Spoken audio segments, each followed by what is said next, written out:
अस्सलाम वालेकुम स्टूडेंट्स, हमने स्टार्ट किया सेकेंड ईयर की मैथ चैप्टर 2 हम कर रहे हैं डिफरेंशिएट का और एक्सरसाइज 2.4 हमने स्टार्ट की हुई है। फर्स्ट क्वेश्चन इसका हमने कंप्लीट कर लिए हैं, सारे पार्ट्स हमने इसके किए थे। नाउ आज हम कर रहे हैं question number 2 exercise 2.4 and chapter number 2 का। तो लेक्चर स्टार्ट करने से पहले जैसे कि मैं आपको पहले बताता हूँ डेरिवेटिव का यही होगा कि आप इस डेरिवेटिव की इस चैप्टर की ज्यादा से ज्यादा प्रैक्टिस करेंगे। तो जितनी ज्यादा प्रैक्टिस करेंगे उतना ही आपका फायदा होगा, उतना ही जल्दी आपको डेरिवेटिव की समझ आएगी। तो याद रखिएगा डेरिवेटिव की हमने ज्यादा से ज्यादा प्रैक्टिस करनी है। प्रैक्टिस करेंगे तो आपको डेरिवेटिव का चैप्टर बहुत ज्यादा इजी लगेगा, जो आगे चल के थर्ड चैप्टर में भी हमारे लिए इजी होगा। तो क्वेश्चन नंबर 2 में हमने क्या करना है, उसने कहा फाइंड dy बाय dx।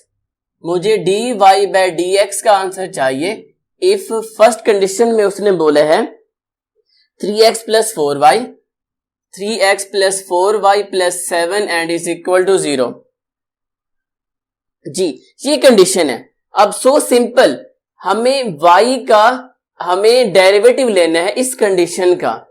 तो ये 2.3 की तरह जैसे हम करते थे लेट करते थे y के, यहाँ पे ऑलरेडी ये 0 के इक्वल है तो हम इसको तो लेट कर ही नहीं सकते।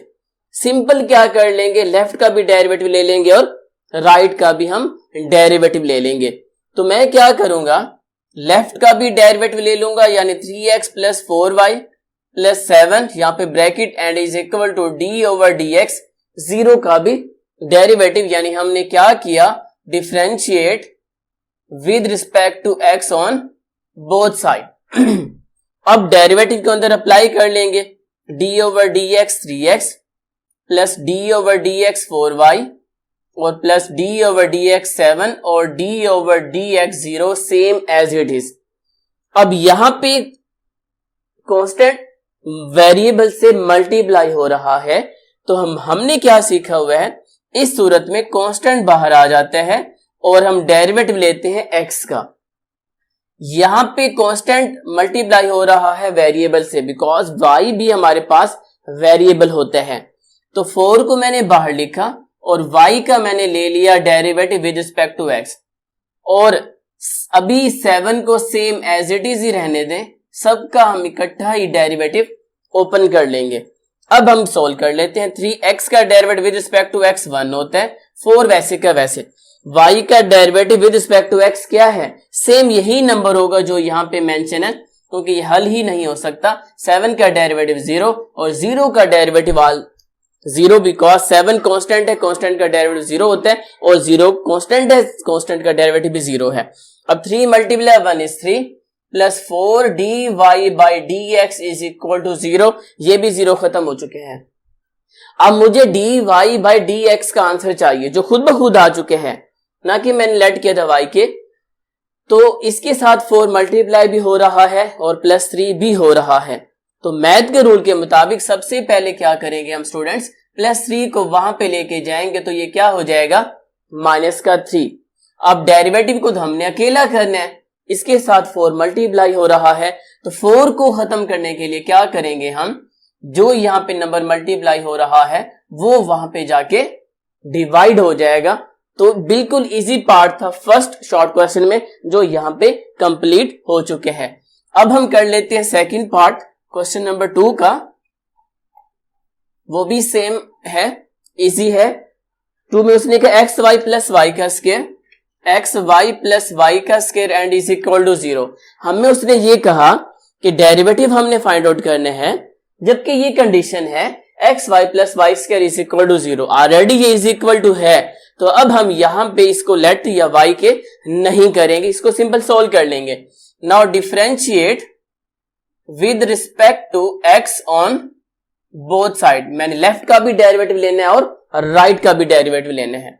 Now d over dx x y plus y का square and is equal to d over dx और 0 का भी डेरिवेटिव। और यहां पे अब हम क्या करेंगे, सबसे पहले सम रूल लगाएंगे और डेरिवेटिव को अंदर अप्लाई कर लेंगे। ये देखिए मैंने डेरिवेटिव को अंदर अप्लाई कर लिया, अब इसको रहने दें। अब यहां पे गौर से देखिएगा, ये दोनों बाई चांस वेरिएबल इकट्ठे आ गए हैं, कोई भी कांस्टेंट नहीं है कि इसको मैं बाहर ले लूं। जब भी एक्स वाई इकट्ठे आ जाए मल्टीप्लाई में हो तो वहां पे याद रखिएगा कोई एक नंबर भी बाहर नहीं जाएगा डेरिवेटिव से, बल्कि वहां पे लगेगा प्रोडक्ट रूल। प्रोडक्ट रूल कब लगता है? जब दो नंबर्स आपस में मल्टीप्लाई हो रहे हैं और दोनों के दोनों वो वेरिएबल्स हो, तो ये दोनों के दोनों वेरिएबल्स हैं। तो ये फर्स्ट फंक्शन हुआ, ये सेकंड फंक्शन हुआ। तो सेकंड फंक्शन को हम पहले ले लेते हैं। फर्स्ट जो एक्स है डेरिवेटिव, एक्स को हम छोड़ देते हैं। सेकंड वाई है, वाई का मैंने देखें डेरिवेटिव ले लिया। अब यहां पे गौर से देखें y और 2 है, यानी पावर रूल लगेगा। तो पावर शुरू में y वैसे का वैसे, पावर में से -1 करेंगे तो 2 - 1 1, वो नहीं लिखेंगे। उसके बाद हमेशा हम जो भी बेस होती है उसका मैं क्या लूंगा? फर्दर डेरिवेटिव लूंगा और इज इक्वल टू d/dx। अभी जीरो वैसे का वैसे रहने दें। ठीक है, ये बात समझ आ चुकी होगी।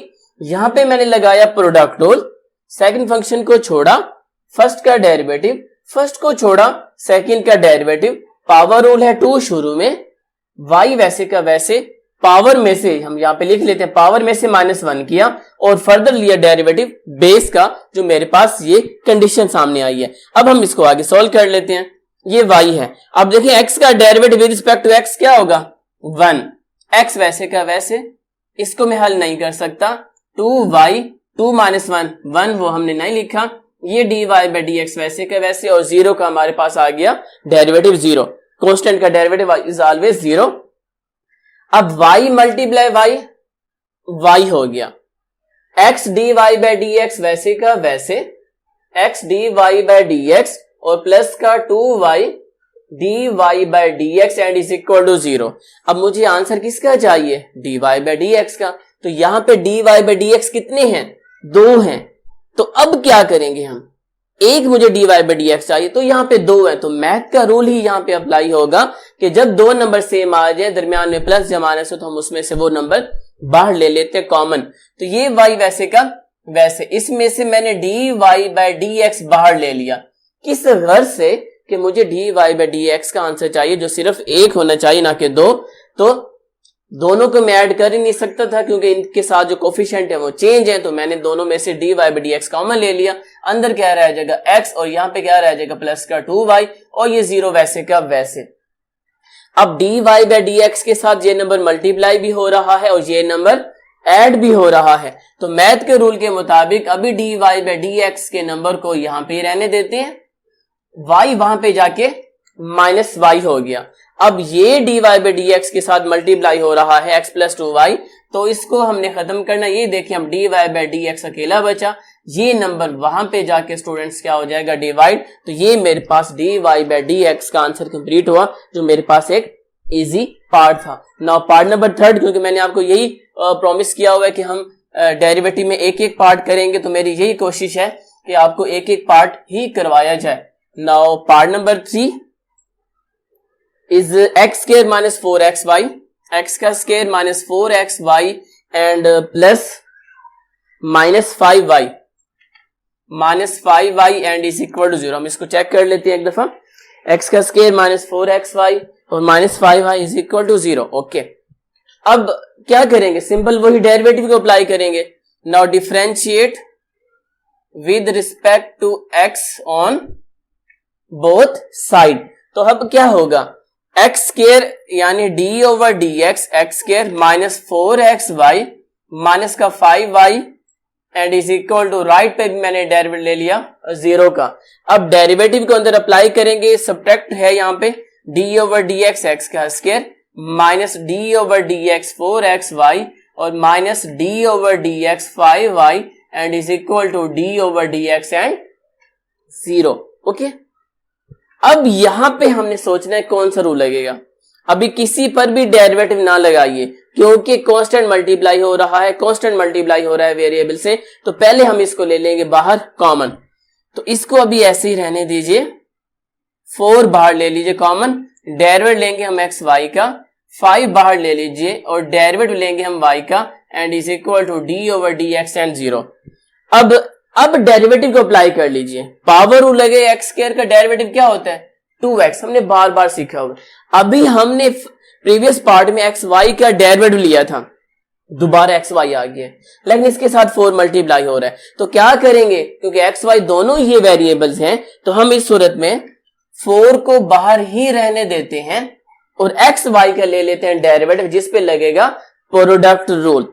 तो क्या प्रोडक्ट रूल है, वाई को हम छोड़ेंगे फर्स्ट का डेरिवेटिव प्लस फार्मूले का, फर्स्ट को छोड़ा, सेकंड का हमने ले लिया derivative. So simple and easy, x y multiply हो रहे हैं, प्रोडक्ट रूल लगना था, बिकॉज इसके साथ डेरिवेटिव है तो मैंने प्रोडक्ट रूल ही लगाया 4 को बाहर लेके, -5 ये सेम। अब y का derivative with respect to x तो होता ही नहीं है, ये वैसे का वैसे ही रहा एंड यहां पे आ जाएगा 0 बिकॉज 0 का derivative is 0। Now simplify this condition, 4x 2x minus, अब क्या हो सकता है, सिर्फ ये हो सकता है कि आप y x का derivative with respect to x 1 होता है तो 1 यहां से खत्म, plus x dy by dx वैसे का वैसे और माइनस का 5 dy बाई dx वैसे का वैसे। अब मैथ के रूल के मुताबिक मुझे dy बाई dx का आंसर चाहिए, जो यहां पे भी है यहां पे भी है, ये तो अलग है लेकिन ये ब्रैकेट में है, तो हमने दोनों में से dy बाई dx कॉमन लेना होगा ना, जैसे हमने प्रीवियस पार्ट में किया था। तो कॉमन तो मैं ले ही नहीं सकता जब तक मैं ब्रैकेट को ओपन नहीं करूंगा। सेकंड पे मैथ के रूल के मुताबिक ही हम ब्रैकेट को ओपन करते हैं सबसे पहले सिंप्लीफाई करने के लिए। तो मैं सिंप्लीफाई करने के लिए 4 को अंदर मल्टीप्लाई करूंगा, माइनस प्लस माइनस 4x से मल्टीप्लाई हो जाएगा और ये dy बाई dx वैसे का वैसे और ये माइनस का dy बाई dx वैसे का वैसे। अब बिल्कुल इजी हो गया जी, ये dy बाई dx ये कांस्टेंट सिंपल, इन दोनों को सबसे पहले वहां पे लेके जाएं और इकट्ठा ही कर रहा हूं मैं, इसको भी यहां पे ही रहने दें, माइनस का 4x माइनस का 5 और यहां से मैंने ले लिया dy बाई dx बाहर कॉमन, माइनस का 4y उधर जाके प्लस का 4y हो जाएगा, प्लस का 2x उधर जाके माइनस का 2x हो जाएगा। ठीक है स्टूडेंट्स, मैंने इन दोनों में से dy बाई dx कॉमन ले लिया, माइनस का 4x और माइनस का 5 सेम एज इट इज। अब बिल्कुल सिंपल है, dy बाई dx के साथ ये नंबर मल्टीप्लाई हो रहा है, वो वहां पे जाके हो जाएगा डिवाइड 4y माइनस का 2x ओवर माइनस का 4x और माइनस का 5। ये भी आंसर बिल्कुल करेक्ट है, लेकिन ऊपर हम क्या कर सकते हैं, 2 ले सकते हैं बाहर कॉमन, तो अंदर क्या रह जाएगा जी 2y माइनस का x और ओवर माइनस का 4x और माइनस का 5 क्या हो सकता है। अब हम क्या करते हैं, क्योंकि x हम हमेशा पहले आता है और वो पॉजिटिव होता है, तो हम यहां से बाहर ले लेते हैं माइनस कॉमन। अगर माइनस कॉमन लेंगे तो इन दोनों के साइन चेंज हो जाएंगे, ये प्लस का है तो ये माइनस का 2y हो जाएगा, ये माइनस का है तो ये प्लस का x हो जाएगा और ये नंबर वैसे का वैसे। ठीक है, लेकिन यहां से भी माइनस बाहर आ सकता है कॉमन, तो ये साइन दोनों के चेंज हो जाएंगे। ठीक है, बिल्कुल इजी था, हमने सिर्फ ये इसलिए किया लास्ट पे कि x मुझे पॉजिटिव चाहिए था। ठीक है, जो यहाँ पे नेगेटिव है तो इसमें से मैंने माइनस बाहर ले लिया कॉमन, जैसे ही माइनस लूंगा कॉमन तो अंदर ही दोनों के साइन हो जाएंगे चेंज। अब इस माइनस से ये माइनस हुआ कट, तो लास्ट पर ये यहाँ पे dy बाई dx का आंसर मेरे पास है जी x माइनस का 2y और over 4x plus 5 is equal to dy by dx। तो इस तरह हमने थर्ड पार्ट भी कंप्लीट कर लिया है।